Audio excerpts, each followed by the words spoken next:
our distinguished guests from the Chelsea Chamber of Commerce. How are you all doing today? We're so pleased to have everyone in the same room. What a wonderful group of leaders. Now, if you'd all please join me in saluting our flag. I pledge allegiance to the flag of the United States of America and to the republic for which it stands, one nation, under God, indivisible, with liberty and justice for all. I'm going to look to our past president, Bob Elkanado, who I hope is in the room. Bob, would you please lead us in prayer? I'd be happy to.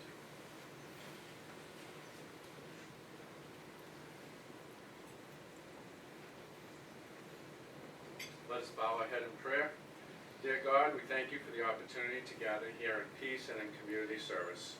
Please allow us to comfort the sick, the dying, the addicted, feed the hungry, and remember the lonely. And dear God, we pray that you'll put a protective shield over our servicemen and women and protect them from all danger as they stand guard, defending our freedom, democracy, liberty, and way of life. Amen. Amen. God bless America, land that I love. Stand beside her and guide her through the night with the light from above. From the mountains to the prairies to the oceans, white with foam. God bless America, my home, sweet home. God bless America, my home, sweet home.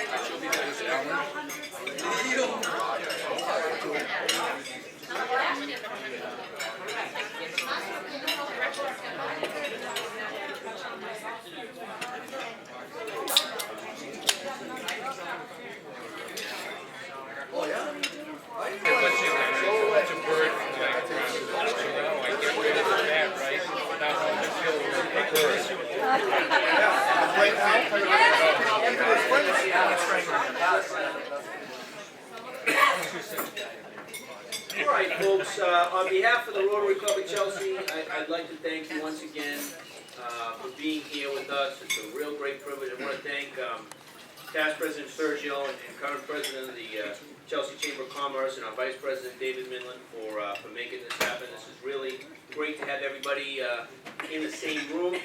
Before we get to our program, we're going to do a little bit of Rotary business. I can't get away from Rotary business. It would be I would not be performing my presidential duty.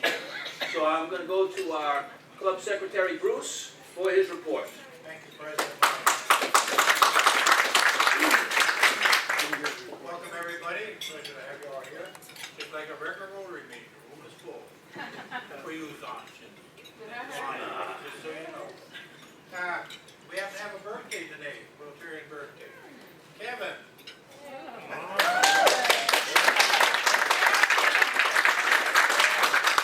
For the sake of those with good ears, we will dispense from our normal singing a happy birthday. And we have 2 anniversaries. Sergio joined in 1991.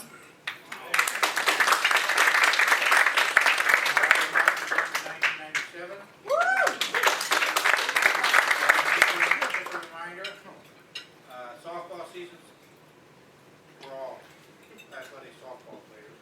Softball season starts Wednesday night here at Carter Park in Salem, New Hampshire, Rotary Club.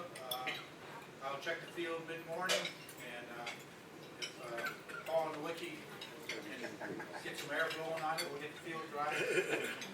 I will let you all know by probably by noontime if there's effect we'll be able to get the game in, but it's not promising. But otherwise, Wednesday night, 6 o'clock at Carter Park.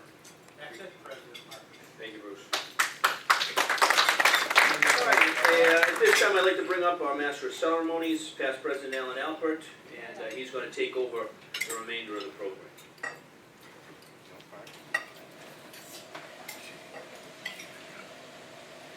Thank you, President Mark, and thank you for that outstanding applause.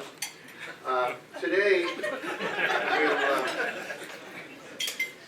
we're witnessing something that I don't know if any other Rotarian or member of our Chamber of Commerce has ever realized in the past, but President of the Chamber, Sergio, and past President of the Rotary Club, Sergio, has brought to the number 5 people who in the history of the Chelsea Chamber of Commerce and Chelsea Rotary Club are in both clubs.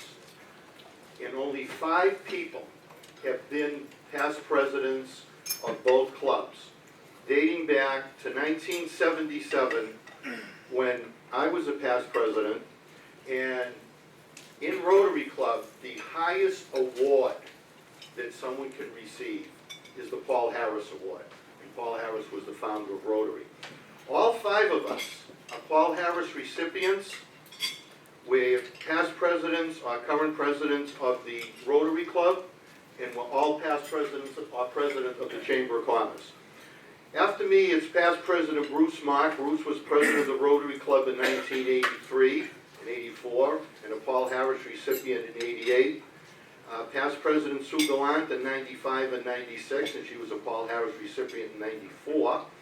Past President Sergio was president of the Rotary in 96 and 97, and a Paul Harris recipient in 96. And past President Joe Bernard was past president of 04, 05, and a Paul Harris recipient of 2010. So Sergio, welcome to the big club of 5. It's great. We have so many members who are not Rotarians here, members of city government, members of the chamber, members of business and industry. And when Sergio asked if I would introduce them, I said no, because the worst thing you can do is introduce people and leave somebody out. And if anybody's going to leave somebody out, it's going to be me. So Sergio wanted me to be the bad person. So instead of doing that, I am just going to ask, because they're all people who are not Rotarians, I would like to ask, first of all, any members of city government, I know we have members from the city council present, to please rise and just wave, just so we can see who the members of city government are that are here.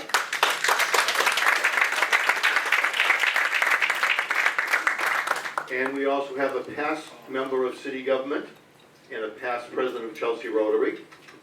Brian? And we'd like, oh, Paula, hi. Yeah, but you're a Rotarian. Oh, Brian is too, he's past president as well. Yes, hi, Paula. I just wanted to give you the distinction of being introduced all by yourself, because you usually sit all by yourself, so.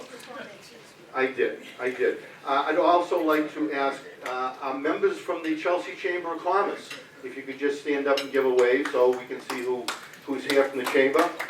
Past President Arthur Arthur, other members, our Executive Director Rich Cuthey. So ladies and gentlemen, I want to thank you all very much for attending. For those of you who aren't aware, Rotary Club meets every Tuesday. The city manager gives me 35 minutes off so I can come down, and then I have to use my coffee break to make up the rest of the time. So that's why we always adjourn our meetings at 1:30, and that's just about the time I have to get back to City Hall. So with that, I'm going to call upon our president of the Chelsea Chamber of Commerce and our past president of the Chelsea Rotary Club to introduce our guest speaker. Past President Sergio. Thank you, Past President Allen. That was a great introduction. You can also do that for your speaker series when you come and talk. Anyway, it's a great pleasure to be here, and I want to thank the Chelsea Rotary Club for their hospitality and this wonderful food that we did partake. Mark, you did a fantastic job. Thank you very much. I want to thank you. I also would like to thank Vice President David, without whose contribution I would not have been able to bring these two groups together. So thank you, Dave. Appreciate it very much. And then lastly, Rich Cuthey, who was the person that does all the hard work behind the lines and just makes this job look easy. Thank you, Rich. It gives me a great deal of pleasure to introduce our guest speaker today. And Brian Golden is the Executive Director of the Boston Redevelopment Authority and also the Economic Development Industrial Corporation. And we're grateful for you being here to talk with us today about your views as Director of the BRA. You oversee all aspects of this organization and focus your executive talents in its core mission of responsible community engagement planning and economic development.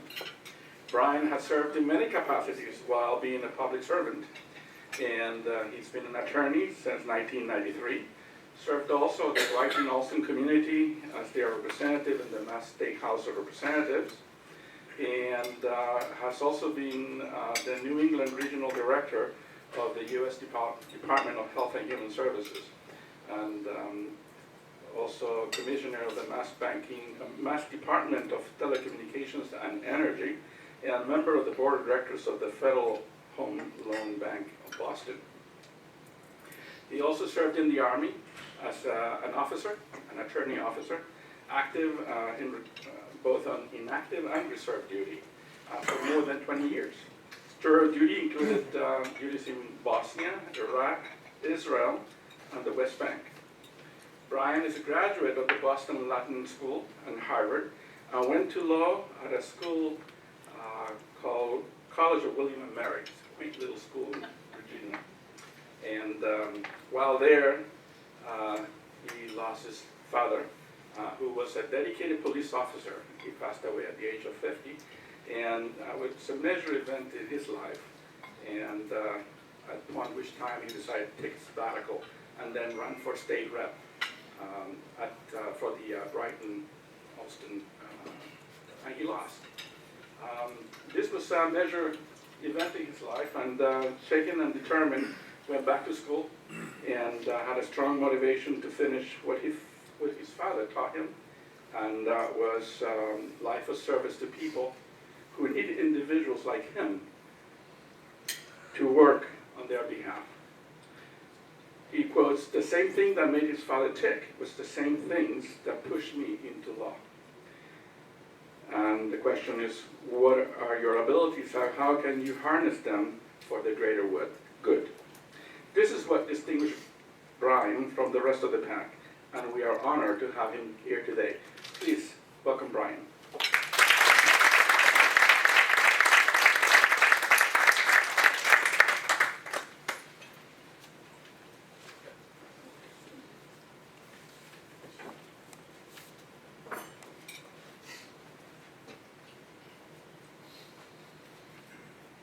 Thanks very much. I'll rove around a little bit. Thanks very much for being here. It really is a pleasure to be in Chelsea this afternoon. I appreciate the invitation of the Chamber of Commerce. I appreciate the invitation and the attendance of the Rotarians welcoming me to your monthly luncheon. It was an honor to meet several members of the City Council. You all honor me with your presence.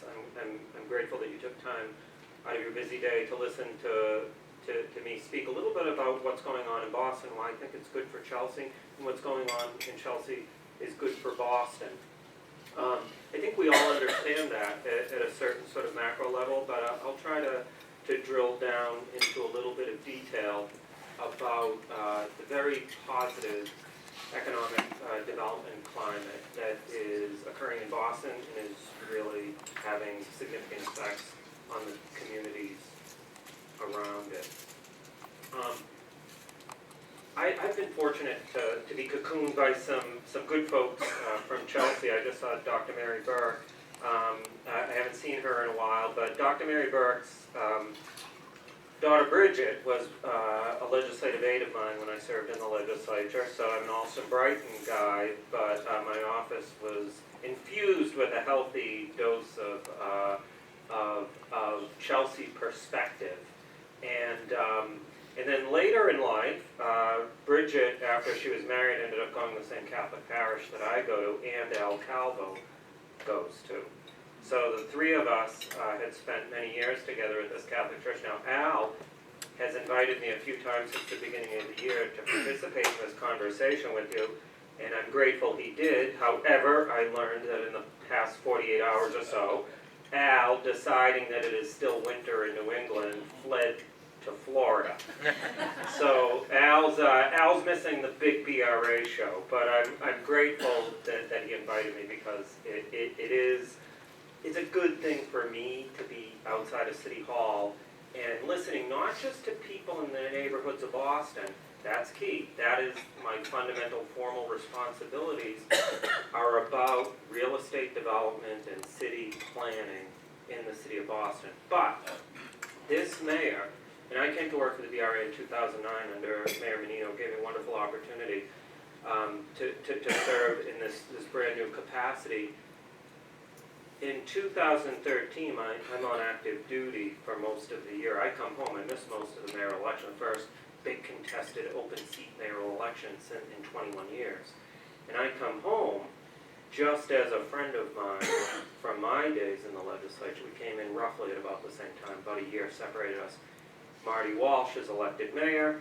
He's sworn in January 2014. He elevates me from the position I was at the BRA into the director's role. Gene O'Flaherty joins us in City Hall. I saw him as I was walking out of the building this afternoon. He says, make sure everyone knows I'm thinking of them and say hello. But geez, you can't foresee these things in life. So much of life is serendipity.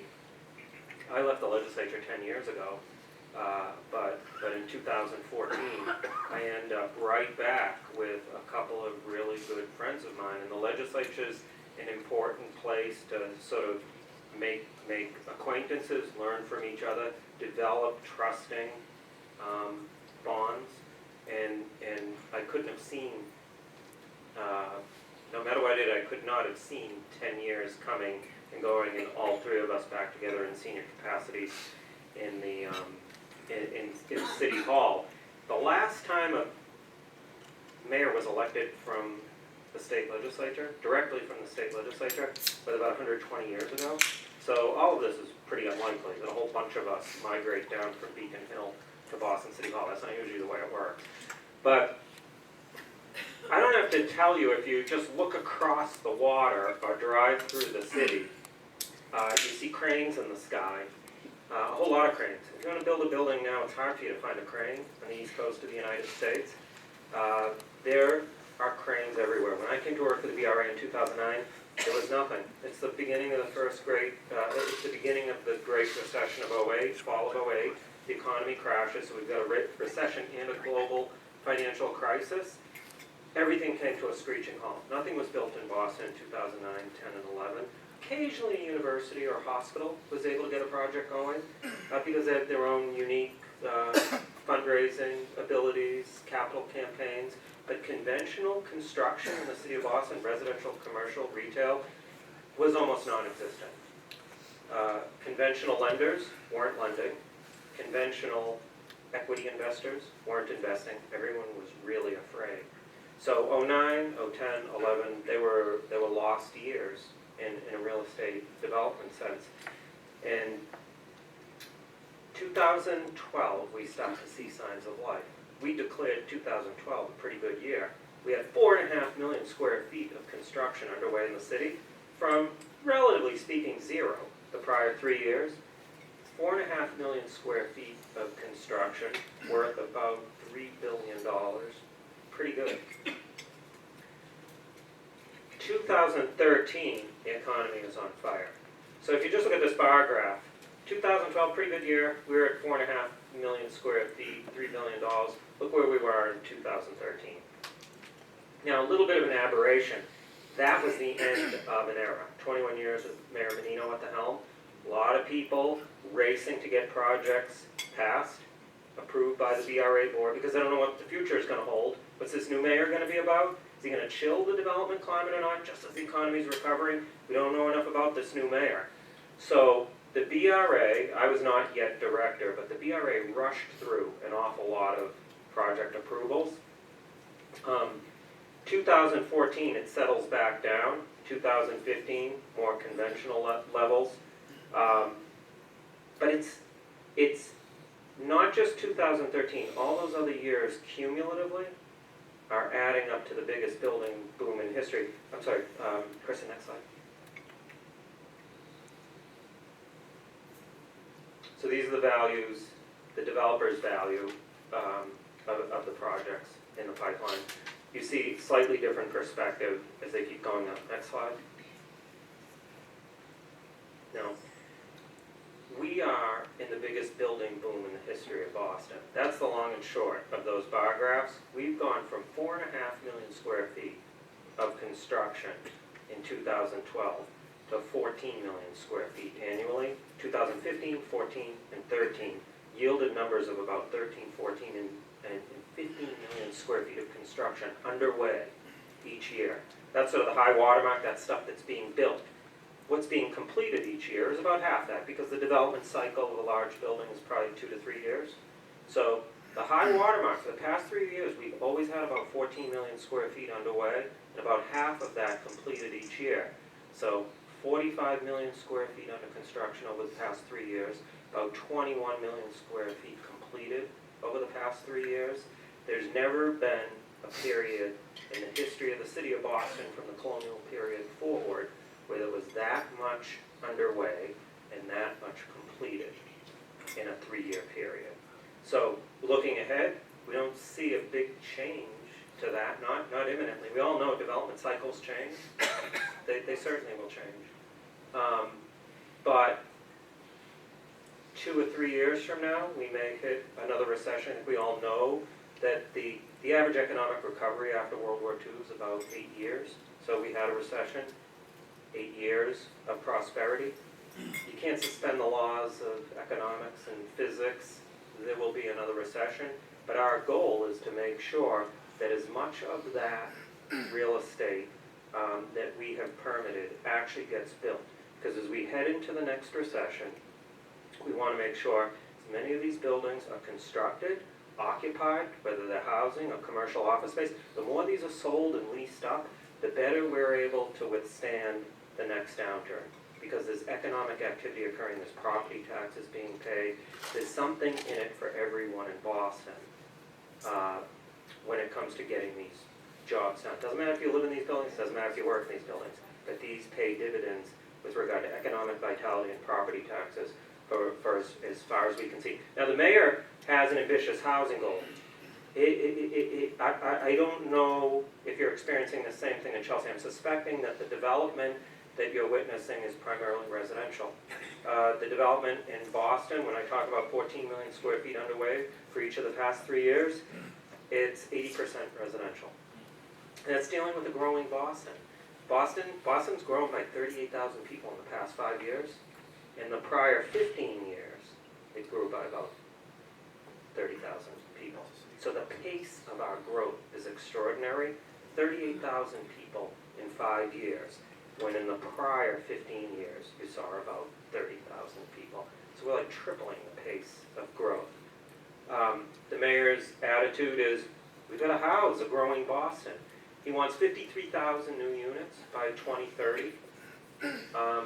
Displacement, not unlike, I'm sure, what's going here. When you look at the market rate residential climate, displacement is a huge issue. It's a huge social and economic problem in Boston. We have some tools to address it. Do I think we have the tools to address the totality of the problem? No. But we are about the business of permitting 53,000 new units of housing by 2030. These graphs here tell you the mayor's goal. 20,000 of those should be middle income, sort of working class units.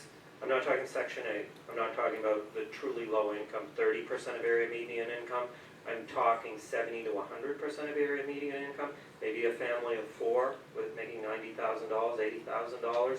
That demographic is being seriously squeezed in Boston. So the mayor's goal is, we need market rate housing, we need low income housing, but this crucial middle, for which there are very rarely any state or federal policies or funding streams, we need to attack that and get 20,000 new units created. The red or orange bar We've got about 16,000 of the units approved and are under construction of that 53,000. The 16,000 are not yet done, but they're approved and a lot of them are underway. Of those 16,000, in addition to those 16,000, 4,000 of the 16,000 are that middle income target population that the mayor wants us to focus upon. I'm just going to flip through a couple of quick ones. You can't really see them on the left, and these are the neighborhoods of Boston by permitting. You can see just looking at the gross numbers and the gross, the length of the bar chart, some of these neighborhoods are experiencing a more heated development climate than others. One of the most interesting next one, East Boston. See that number down there, residential units approved by the BRA board over the past 5 or 6 years? I'm sorry, 6 years. East Boston.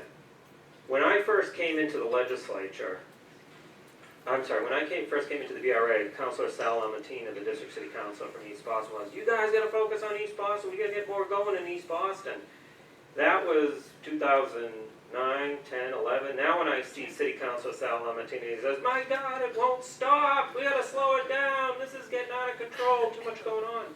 It's a good problem to have, but it is a problem because, again, East Boston, not unlike what is going on in Chelsea, has got gentrification issues, it's got displacement issues, this very positive development climate. You know, I'd love to think that a rising tide lifts all boats, but it's a little trickier than that, isn't it? I mean, we have to be very careful about the projects we're permitting and making sure that we're adopting policies and approving projects that do not displace to the extent possible. We're still dealing with fundamentally a free economy, and even though the BRA sometimes is portrayed as like an omnipotent force of nature in the city of Boston's political history, we do in fact have limits. We have a limited array of tools to address the concerns that people have. But again, you look at East Boston's on fire. Not just on the waterfront, yes, but also on the interior. East Boston's a highly desirable place to live. It has taken off, and we have the same concerns about gentrification and displacement in East Boston now that we had in the South End back in the 90s, the South Boston over the past decade. This is a phenomenon that is occurring and stressing us in many neighborhoods. But again, thousands of units, several thousand units approved throughout all the city's neighborhoods in the past 6 years. Next slide. Okay, this is just, again, the value of those projects. You can see that South Boston one? That's about the 4th or 5th one down.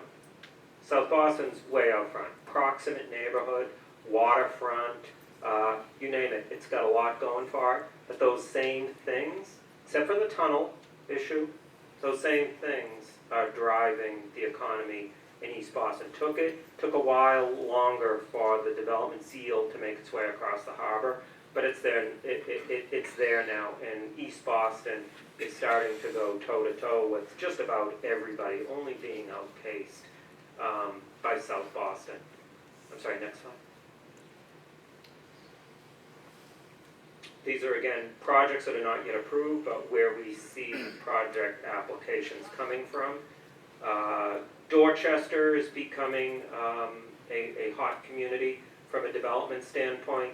My neighborhood of Alston, Brighton, Roxbury, a lot of activity in Roxbury, again, another community that often did not benefit from the very positive development climates of the past. It is benefiting. And South Boston, once again, holding its own with projects that have just applied but not yet gotten their permitting. Next. Okay, some quick ones. Most of these, all of them. None of them have been built yet. Some of them are underway, but none of them are completed. Upper left, that's the Government Center Garage. You know, the Government Center Garage is the biggest garage in metropolitan Boston. It's about 1,800 parking spaces. That is going to yield about 4 towers. Will rise up from the spot on which the garage sits now. It's the garage right beside City Hall and the JFK Federal Building. So it's going to be a commercial office tower, 2 residential towers, and a hotel, and a lot of mix of retail. The garage is actually staying put. About 60% of the garage will remain, but the towers will cocoon it. You won't see the garage anymore. it's nothing to look at, so that's a good thing. Harvard Business School just approved a couple of significant structures over there. Copley Place, the highest residential tower in the city of Boston will be over there, about 60 stories. 1 Dalton Street, it's in the old Christian Science Complex. Down in the lower left corner, Stewart Street, that is a new Hancock building, so people are used to the big giant Hancock, 60 stories. The traditional old one, with the top that lights up to tell you the weather, or if the Red Sox won. Well, now there's a third coming. And Garden Garage, well, that is just millions of square feet of new construction, residential, hotel, commercial, retail, and then Fenway Center, which is the first air rights project that's been approved since 1981. Air rights meaning it's going to deck over the turnpike. Last time we did that was 1981 with Copley Place. So this is a permitted project over by Fenway. It creates 2 new acres of land that doesn't exist. I mean, we're not making much land anymore. Ever since we filled in the back bay, there's not a lot of new land being made, but we are making it out of thin air through a very expensive steel superstructure over the pike. Next. So, East Boston. I think East Boston's worth talking about because, again, the synergy, what's going on in East Boston has an effect on you all, and what's going on here has an effect on East Boston. Because it's physically proximate, first of all. It is demographically really astoundingly similar. You look at similar communities. I mean, the demographics of Chelsea differ considerably from Charlestown, but they don't differ considerably from East Boston. The population's similar. East Boston's a little larger. Foreign-born population, about the same percentage. Latino population, about the same. Income levels, education levels, very similar communities. So we would like to think that the intensive planning that has gone on in places like Chelsea and East Boston over the years. I was just talking to Margaret Farmer over here, who runs the Jeffreys Point Neighborhood Association in East Boston. We need to do more planning. I mean, we need to do more prospective planning. But East Boston is a place where we started doing some intensive planning in 2000, and both community planning and waterfront planning, and that has really paid dividends. This is all about plan, and I think what was happening here, and I don't mean to be presumptuous, I'll probably get a lot wrong today, but I think a lot of the foundation and infrastructure for a positive development climate in Chelsea was occurring over the past 15 years, just as it was in East Boston on the BRA's watch, generally not mine, but on the BRA's watch. The same thing was happening over here when Jay Ash was city manager, planning for positive development with an eye toward the historic infrastructure here in Chelsea, traditional buildings with real, authentic, historical roots that are very attractive to people, both as residences and as commercial office space. I think it's worth pointing out, you look at some parts of Boston, see where the interest is. It's in authentically historic neighborhoods. For instance, General Electric, I think everybody's familiar, General Electric's moving its corporate headquarters from Connecticut to Boston. General Electric wasn't interested in a gleaming glass office tower that dominates the skyline of downtown Boston. Do you know where they're going? They're going to old wharf buildings over near Gillette in the Fort Point area, low-rise 19th century, late 19th century, early 20th century. It's going to be 2 old buildings rehabbed, and then a new one will be created for a 3-building campus. That's what attracted GE. GE was affirmatively interested in that kind of a profile for the headquarters, not the gleaming office tower. So again, it's not all about the new, it's about repositioning the old, because that's what interests people and attracts people. And I think we do a pretty good job of that in Boston. These are just some of the waterfront, mostly waterfront properties, Meridian and Coppersmith up there, and New Street, East Pier, Boston East. When I used to look out my office at City Hall, I'm looking at the harbor, there's just all this emptiness along the waterfront. This is 09, there's nothing. There's just absolute abyss of nothingness. And now it's all being built, and a whole lot of it's being completed. Next slide. Next. So again, when I think about, Chelsea's present and Chelsea's future, I think about the authenticity of your built environment and how attractive that is in and of itself. There's an intrinsic value to Old Chelsea that is really well positioned to take advantage of interest both residentially and commercially. I mean, you've already got the building we're in now. I mean, you've got 3 recent hotels, and I think there's another one in the pipeline. So significant hotel infrastructure for visitors, whether it's airport based or elsewhere in the region. The authentic historic structures, the central business district, the Silver Line extension. Can't say enough about that. When you think of the connective tissue between Boston and Chelsea, because this is all about being able to migrate easily. Let's face it, psychologically, the harbor, and the bridge, and paying a toll, when you come through the tunnel or through the bridge, unless you're in one of the host communities and you get the discount. That is a bear. Psychologically, that has been prohibitive in the minds of men. It's just one more thing to deal with: a tunnel, a bridge, a toll. That's all changing. It's easy to move around. It's easy to move around in Boston Harbor. We have vibrant water transportation between the seaport and Charlestown and downtown, East Boston and Chelsea. All of those should be better knit together. That's the way of the future. If you go over to the seaport area, everyone's gaga about the seaport area in Boston. They should be. There are magnificent things happening there. A decade ago, certainly 15 years ago, there was nothing there. It was Anthony's Pier 4 and a whole bunch of parking lots, right? It's radically changed.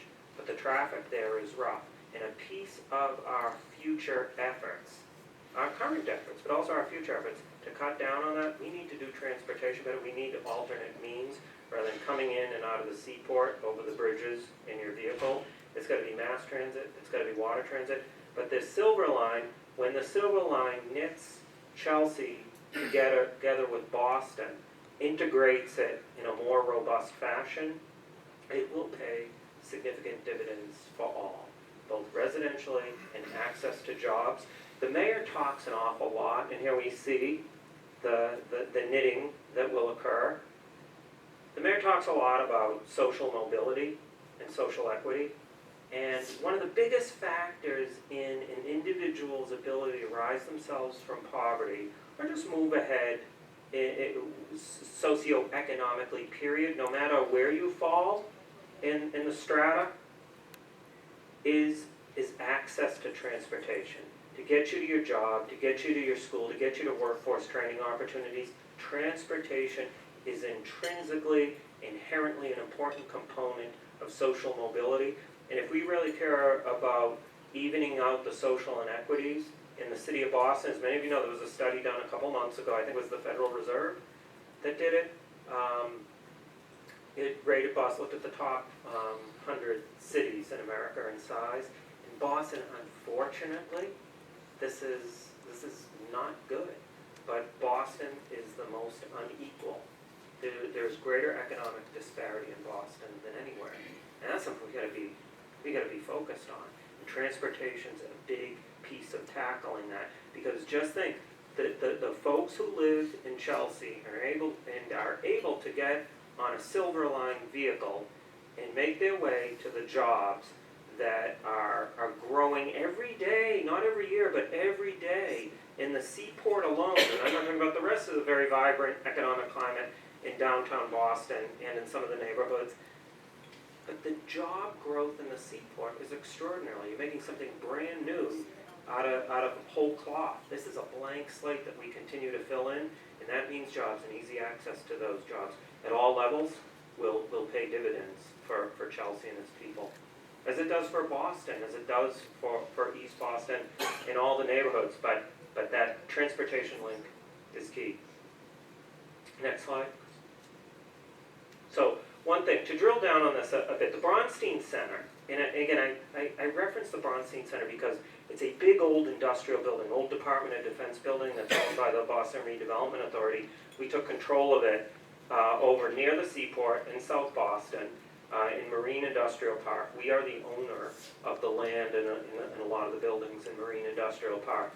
Most of those structures are owned by us in land lease for 65 and 99 years. So the Bronstein Center, it's an old Department of Defense building. You know, it was manufactured items for the war efforts, and by the 60s it was closed, and the federal government transferred it to the Boston Redevelopment Authority, or the Economic Development Industrial Corporation, which is our sister agency, Common Governance. I'm the director of the BRA as well as the Economic Development Industrial Corporation. The Economic Development Industrial Corporation took control of these from the Department of Defense, and for many years, a lot of our property over there was ramshackle, dilapidated industrial space, built for, you know, manufacturing armaments. And again, in the past decade, what you see in the seaport area, the gleaming towers that are sprouting up weekly, that is having an effect on the Marine Industrial Park, which is primarily a marine and industrial zone. We're encumbered, as is Chelsea on the waterfront, by Chapter 91 restrictions in a designated port area. That brings with it a host of challenges because what we can do with our property is limited by state law. So we have, however, had tremendous success. Bronstein Center, by the way, is 1.4 million square feet. It's a big building. That's bigger than the Peru in square footage. It's on its side, so it doesn't seem that big. But it's 1.4 million square feet. It's bigger than the Peru, and people want to be there. It also has the biggest roof in the city of Boston of any structure. Not surprisingly, again, it's on its side, except for the convention center. Convention center is the only structure that has a bigger roof. But it's on the Silver Line. It involves some traditional manufacturing, some newer high-tech manufacturing. There is some retail in it. And we are currently going through a master plan update for Marine Industrial Park to identify the correct mixes of uses that we think are appropriate: marine, industrial, commercial, retail. We feel very strongly there's a marine and industrial future for the city of Boston in the Marine Industrial Park. But we also have commissioned a study that's been going on for the past year that is focusing on what does the future hold. Should this be modified? Should the percentages devoted to marine and industrial be adjusted to accommodate a new world, a 21st century economy? So we're right in the middle of that planning process. Pretty soon we'll send our asks up to the state in the form of a master plan update. Again, dealing with some serious Chapter 91 issues and designated port area issues, just like Chelsea has to confront every time they attempt to get development going on the waterfront. We want the right mix of traditional old and the new industries of the 21st century, again, to bring economic vitality to Boston and to bring jobs to Boston's people. But again, that building, which historically was frankly difficult to populate, it always had a high vacancy rate. Over the past several years, people are rushing to get in there because of the vibe, generally, the access to the type of workforce that is necessary, and everybody's desire to be near the hot climate of the seaport area. Okay, just a quick word. Again, I'm not telling city officials anything they don't already know, and I'd be presumptuous, and I think, frankly, if I look at the past 15 years, Chelsea could tell Boston an awful lot about the necessity and importance of planning. If you look at my business card, I don't have anything on me right now, but if you look at my business card, it says Boston's Economic Development and Planning Agency. That's how we bill ourselves, our two core missions. Economic development, principally real estate development, that's what we do mostly. We work on business attraction, business nurturing. We're about building buildings to accommodate a growing Boston population and workforce. That's what we do. And then we do city planning. Those are our two core missions. So it's succinctly stated on a 2-inch by 4-inch business card. But historically, we haven't done that much planning. In the years I've been there, which isn't lengthy, I've been there 7 years, we do more real estate development than we do planning. And a lot of people have rightly claimed that the BRA should be doing more planning, more proactive planning. Don't wait for a big development to come along and then rush to do some emergency planning around it. Try to do good granular planning in as much of the city as you can, so that when a development proposal comes, you're dropping that development proposal, you're evaluating that development proposal in a recently planned environment. That hasn't always been the case. We do ad hoc planning in relation to development when it shows up and knocks on the door. People are easily aggrieved by that. People would rather think about what an appropriate plan is and then receive the developer, but when you're trying to do the two at once, it agitates people, it causes anxiety. This is it's like fixing an airplane engine while it's in flight. You get two important things going on, flying the plane and fixing the engine. They're both of tremendous significance. So when we've got someone who wants to build a significant new structure, and we're racing to get some sound planning principles applied to the vicinity, it's not optimal. At the same time, again, the most positive development climate in the history of the city of Boston, we don't want to lose this wave. We want to ride this wave because it's good for people. It provides housing, it provides places for businesses to go and hire employees, and it provides property taxes, and a lot of indirect and direct economic multipliers are brought to bear. So we don't want to shut it off. I just had this conversation with one of the city councilors this morning. How do you deal with that? The notion when people say, hey, development moratorium until you finish the planning. We can't shut off a positive development climate because it's not good for people. It does, however, challenge us to do the very best we can, to do as much granular planning as we can to accommodate the development that is either here or about to be on our doorstep. So we have two major planning efforts underway to address these concerns, because Mayor Walsh believes the BRA should right the ship. It shouldn't be real estate development, the dominant force in planning is a bid player. These should be co-equals. They should be peers who both do their job well. So we're doing the real estate development piece of it. Again, 14 million square feet a year is what's underway, generally speaking. But we're also ratcheting up our planning efforts drastically. We have Imagine 2030, which is a citywide comprehensive planning effort that identifies macro goals associated with housing, transportation, social mobility, open space, arts and culture, public health. So we're identifying our macro goals, and then we will do more granular policies, more granular planning to advance those goals. So Imagine 2030 identifies the goals, and then we will do more surgical policies and planning that become the tools to achieve those goals. So that's what you see up here. We've got a macro plan underway, and we've got some granular planning efforts in some of the hottest places in the city right now. Jamaica Plain and Roxbury, South Boston, between Broadway Station and Andrews Station along Dorchester Ave, if you're familiar with that. It's an primarily single story. Our feeling now, after extensive collaboration over the past year with the neighborhood, is they can handle a lot more height and density, again, with an eye toward achieving the creation of units of housing and employment opportunities for Bostonians. So the mayor's thought. Okay, next.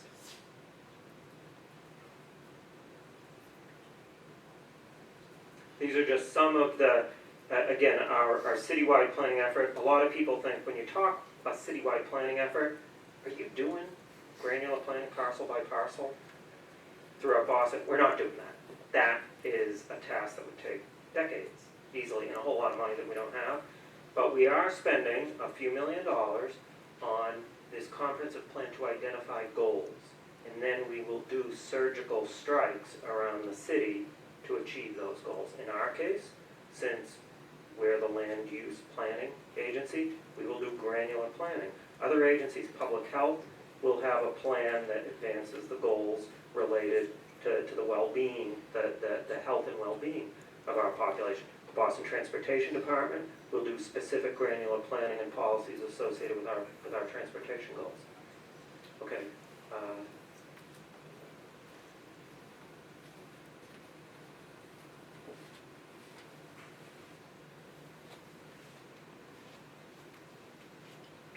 Just some of the images. Great. Thank you. Okay.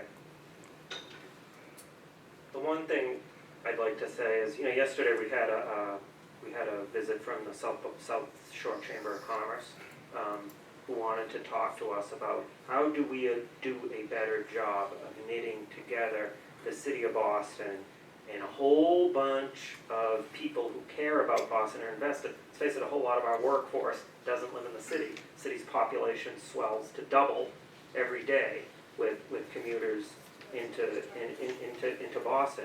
Most of our workers don't live in Boston. So we have a vested interest in what's going on around us, both morally and economically and politically. And this Mayor Walsh, I don't mean for a minute to indicate that Mayor Menino didn't care about the areas around Boston, he certainly did.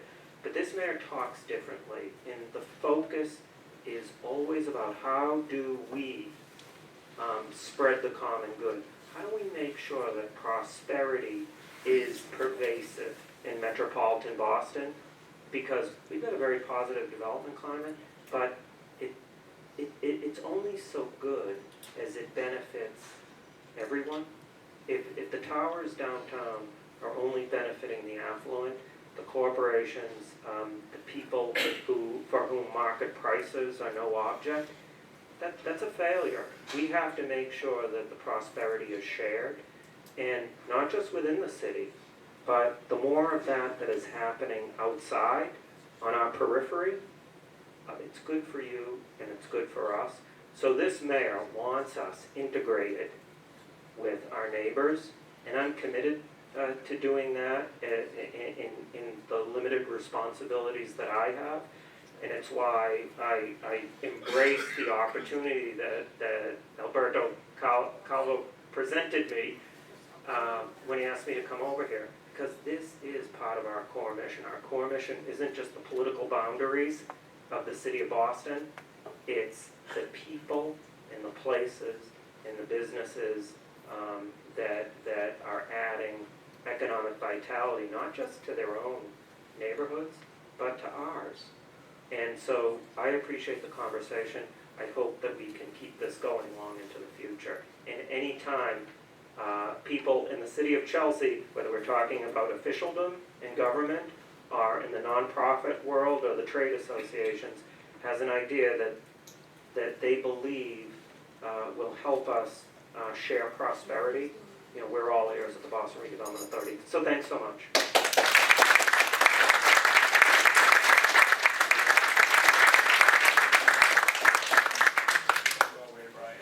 Thank you very much. That was quite a presentation, and truly it touches upon all of the things that we needed to hear and we wanted to hear. So thank you. Thank you.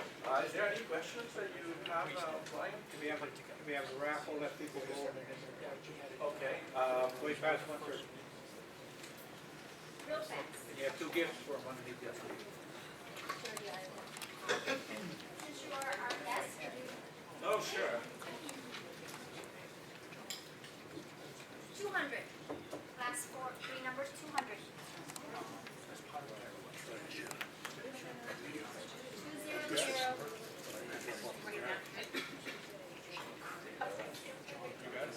Yeah, it's right here, but I think someone dropped it right here. Well, you got it. Good job, Al. It's here. She's just gonna find them. You should go up and right after me, and I'll. Okay. It's probably yours. Yeah, it's probably yours. Because you were over here talking to Diana. Oh, I did. Yeah, I was. Did you, is it 200? Yeah, it's definitely. Oh, because okay. we bought them. All right. The card is ace of spades. King of Spades. King of Spades. See what Mark did? King of Spades. Jackpot is $408. The 10 of hearts. Give her the door. Got the heart of the number. So, We have a large piece of land, somewhat island-based, called Forbes, part of the city. Its accessibility is extremely limited. The area is very dense. You have to take into consideration the town or the city that it abuts on one side, Boston on the other. But you have so many different agencies. You also have the MBTA, and it's almost like a nightmare that unfortunately some of the agencies want to sort of protect their turf, and they're not more inclusive in the planning process.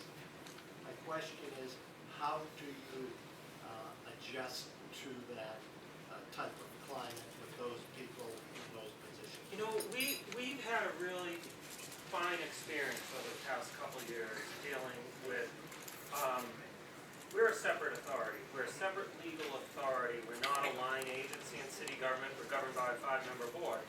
Most of the sort of leadership is appointed by the mayor. But we are legally and statutorily a separate entity. So, but we have common leadership in the mayor with a sort of dotted line to us. The mayor is a direct line to everyone else. And when the mayor talks about the PRA and city agencies working together, that happens because we have common control. Ultimately, direct or indirect, dotted line or solid line. But when you start talking about the DOT, Massport, the DEP, the Executive Office of Environmental Affairs, that requires, there's no way around it. It requires an excellent relationship with the governor's office, and the governor, and that excellent relationship has got to bear fruit with very direct communication from the governor's office. I can't speak to how this worked under the prior governor and the prior mayor, because I was in a different capacity. I wasn't privy to those things. But everybody, even those who were privy, and me, who was relatively new to my job, said this is a charmed existence. We've worked really hard in developing those relationships with state decision makers, principally with the governor, and they bear fruit. The governor communicates with the mayor all the time. I've been in 5 meetings with the governor in the past probably 6 or 7 months. I'd never met the prior governor.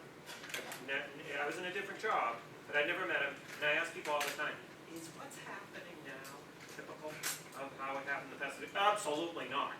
This is not the way it works. This works beautifully. And I just heard Jay Ash's name.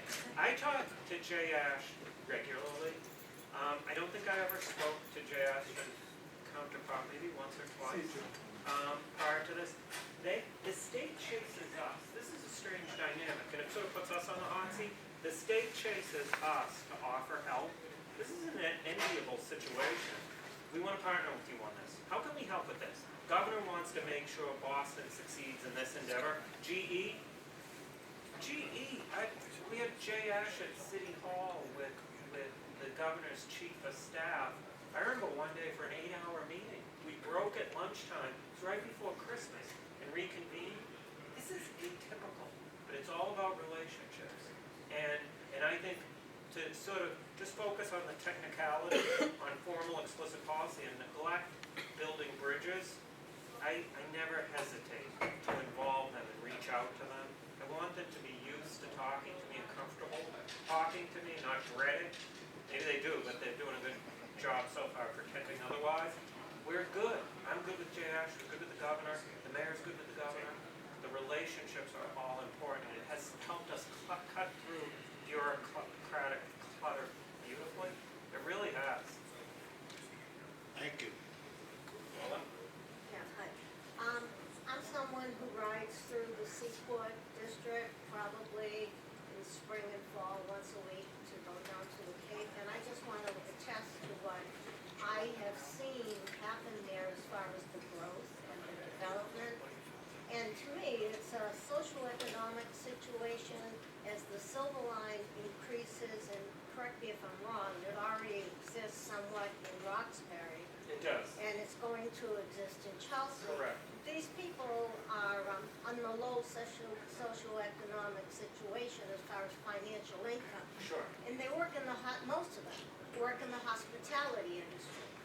that's what is needed in the Seaport District.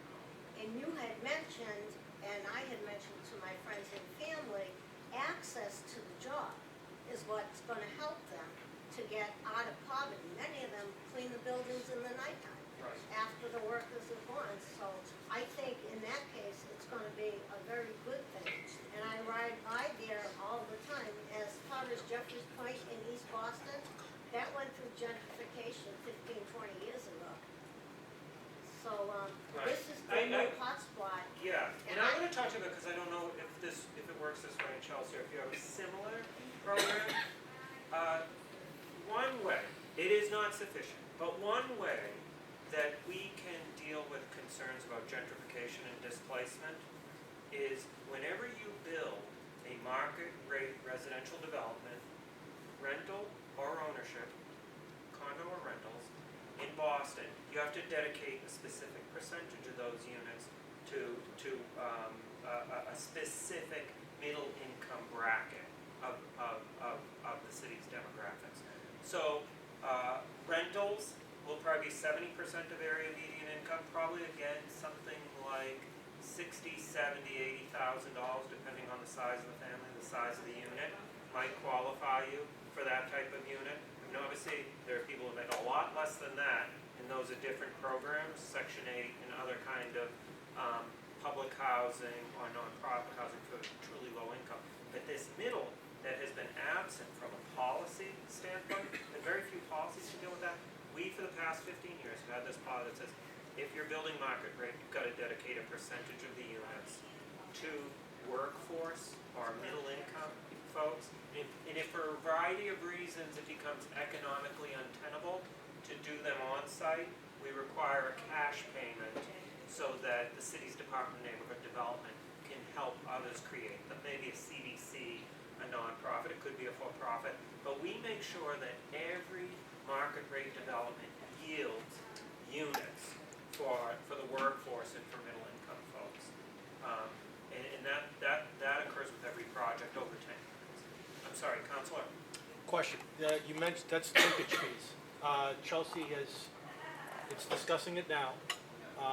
In the past, the idea of passing any linkage has been said that because we're a secondary market, it may preclude development here.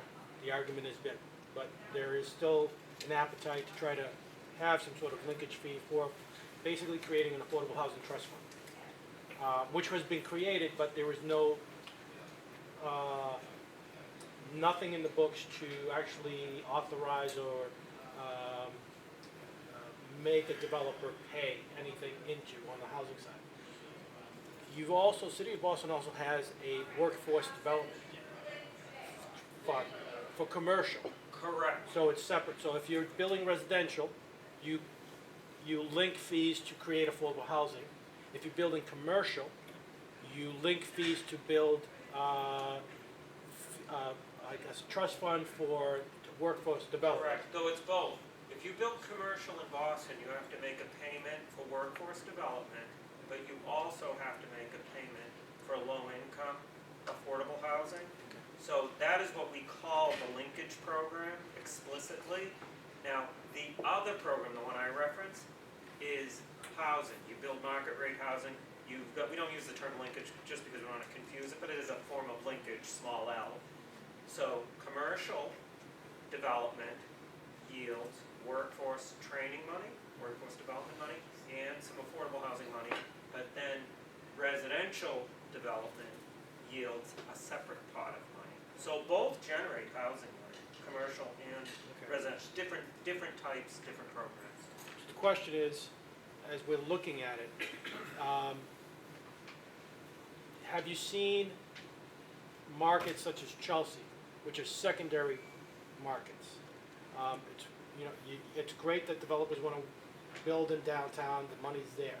But does it work, in your opinion? Have you seen examples of smaller communities such as a Chelsea working outside of San Francisco, Chicago, New York, where there are similar linkage, or whatever you want to call them, work? And two, the second part of that question is, does the City of Boston have something of a program where it forces the construction jobs to be reserved for, or a number reserved for local residents, that is, wouldn't be legal, that could survive legal challenges. You beat me to the punch on the caveat. Yes, we have a residence jobs program where we ask developers to enter into a Boston residence job program commitment. You're right. This is a legally challenging area for us. We think there's a social good in making sure that the jobs are channeled to and the people of Boston benefit from the jobs generated by these sites. There are a host of constitutional problems associated with it. So we have, for many years, embraced a program in which we ask developers to comply with resident job goals. But again, we're treading a fine line, to be perfectly honest, and we think we're okay where we are because we think our goal is worthy and our goal is good. So we do have a residence jobs program. And as far as your question about the secondary markets, yeah, we know Boston's the behemoth, and the development climate there is outrageous, and the economics there can probably handle more than some of the secondary markets. But I guess what I would say is, I don't mean to be presumptuous, but I think there's some really healthy market rate stuff being built in Chelsea, and it's going to keep going that way. What you see in East Boston inevitably will be visited upon Chelsea, both the good and the bad of it. And I guess I would just argue that, and again, this is a political call. At a certain point, we can begin the conversation. It may not be where we're at. In some neighborhoods, if you're building a market rate development in Boston, 18% of the units have got to be set aside for this workforce housing that we refer to as middle income housing. 18%. That's a really healthy number. But could it start with something far more modest and ratchet up in direct response to the positive development climate? If you just keep seeing more and more high-end market rate residential development, it tells you something, right? It tells you that the market might be able to bear something. Maybe not. I don't mean to be presumptuous, but it just seems that there might be an opportunity to take baby steps in response. At a certain point, if you start experiencing exactly what East Boston's experiencing, I'd argue that the city could handle, and developers could handle, a policy that required affordable set-asides to be created or contributions to be created. At a certain point, I don't know if you're there yet, but I would think the market could bring you to that point. We'll entertain one more question. Comment on the status of the proposed redevelopment of South Bay? South Bay. Oh, I'm sorry. South Bay. Sorry. The South Bay Mall. Yeah. Okay. The Eaton's development. So you have to know that. I know it's been like on hold or under review. Correct. We've been pretty overt about the fact we think, as an agency, and the mayor thinks that area can handle some significant development, residential and retail. Dorchester, historically, in a lot of building booms of the past, Dorchester's been a community that often did not see direct benefits, did not see direct interest. That's changing. Frankly, some of the numbers I showed you up there, we flipped through quickly. I might get you into the weeds on neighborhood by neighborhood. Dorchester's got a lot of development interest. South Bay is fairly proximate to downtown in the south end. It's become very desirable. We think it's an appropriate place for significant residential development and retail development, and I think we're going to get there in the near term. I don't mean to prejudge the outcome, but right now, there'll probably be another conversation about today. We're talking about it daily. I would anticipate seeing something positive occur there in the near term. Thank you very much, Ryan, and I appreciate your comments.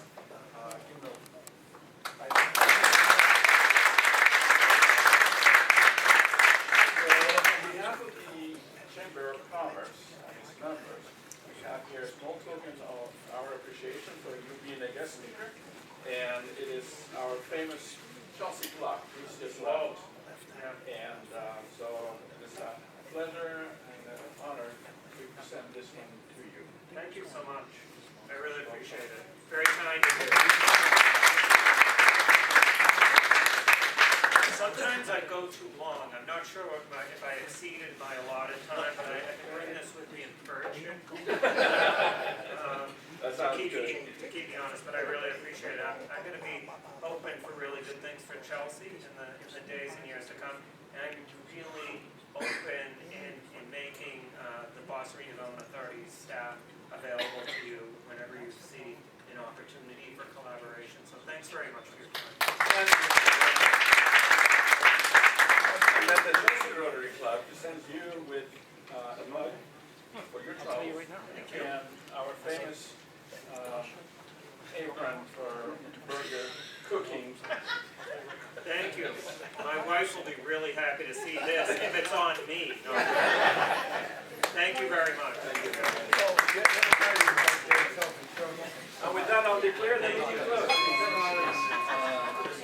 closed.